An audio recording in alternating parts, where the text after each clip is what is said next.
Good morning, folks. Welcome back to the Philosophy for Philistines channel with the Reluctant Prophet. What happens when the fear of God is replaced with the fear of man? Let me begin with this. Beware of normative deconstruction. There are reasons things have worked the way they did in the past, namely, because they worked. Regarding woke and the loss of the fear of God.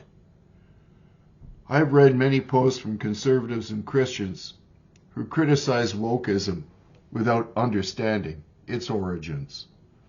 It goes all the way back to the 1930s and to the sociologists and psychologists from Frankfurt, Germany, who formed the Frankfurt School of Cultural Marxism. They did so since by the 1930s, despite the Great Depression, it had become evident that the proletariat was not going to spontaneously revolt against the bourgeoisie. This led them to reinvent Marx's and Engels' original theory into one which pitted the intersectionally oppressed against society itself, which they labeled as a patriarchal tyranny.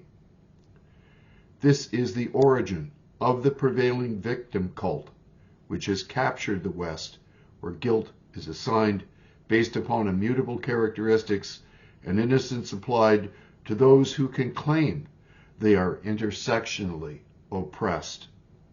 Obviously, this is a satanic counterfeit, which replaces the idea of original sin, the need for redemption in Christ, and the value of our personal moral life. Since the founders of the Frankfurt School were Jews, they were forced to flee Nazi Germany to North America, where they subsequently taught neo-Marxist critical theory in our universities and helped to found the forerunner of the CIA, Wild Bill Donovan's OSS. However, it is quite likely that those who are most under the sway of wokeism are unaware of the source of their ideological possession, even though critical race and queer theory are pages torn out of cultural Marxist doctrine. Let me be clear, it is insufficient to recognize the symptoms of an illness. In order to treat the illness, one must first understand how to combat the pathogen by studying the pathogen.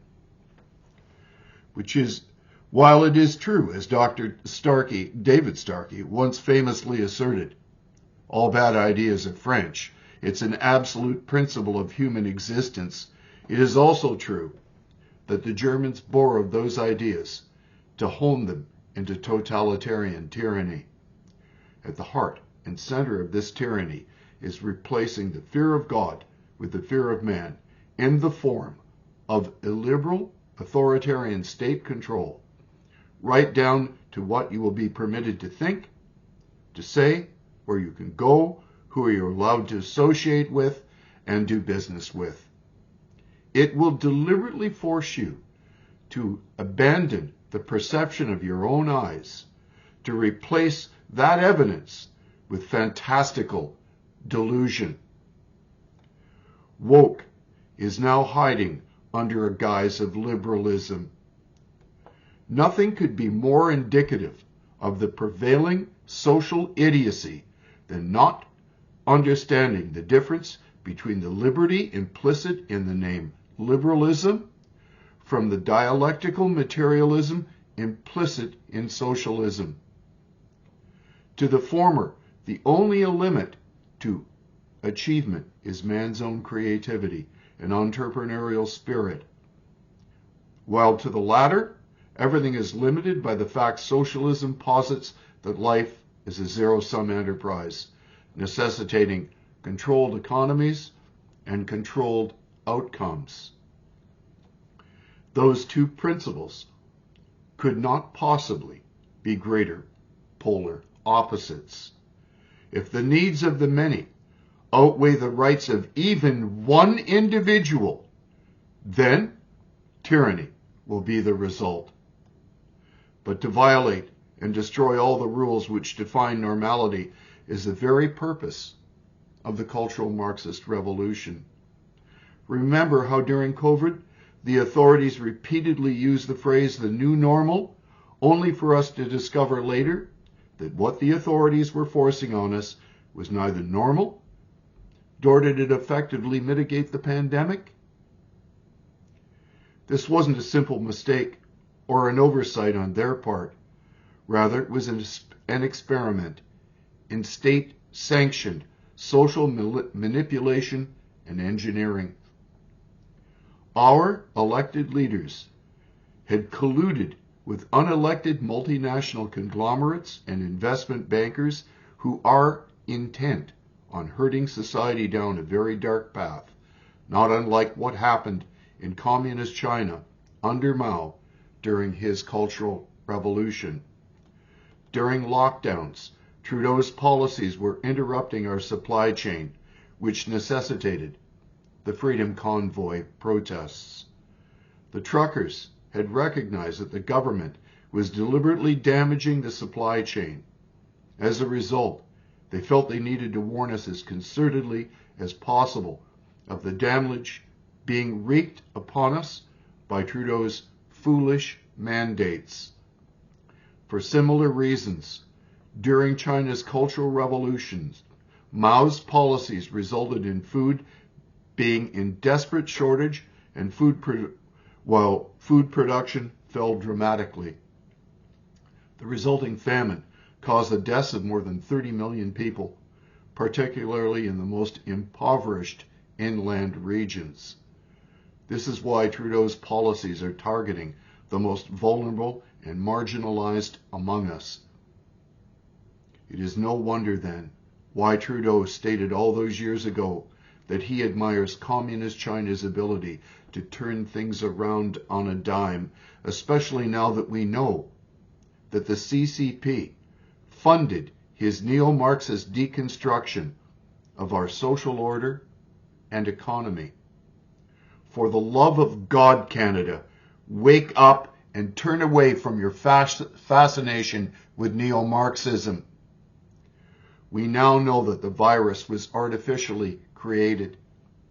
We have evidence that governments all throughout the Western world use COVID and climate catastrophizing as an excuse to generate fear and panic, to fundamentally alter social order and the nature of our economies.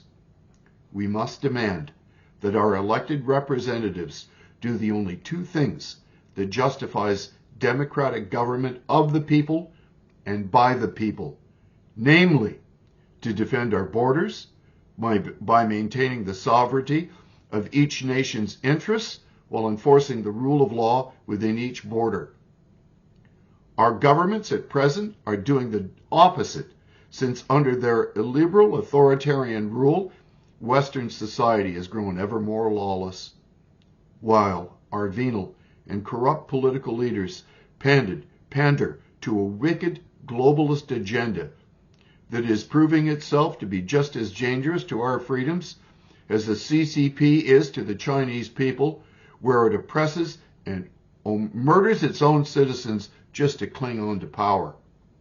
Do we really want the same species of tyranny to govern the West?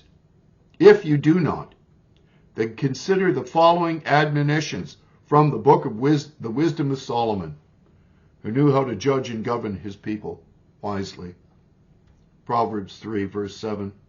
Be not wise in your own eyes. Fear the Lord and depart from evil. Proverbs 9, verse 10. The fear of the Lord is the beginning of wisdom, and the knowledge of the Holy One is understanding. Proverbs 10, verse 27. The fear of the Lord prolongs days, for the years of the wicked shall be shortened.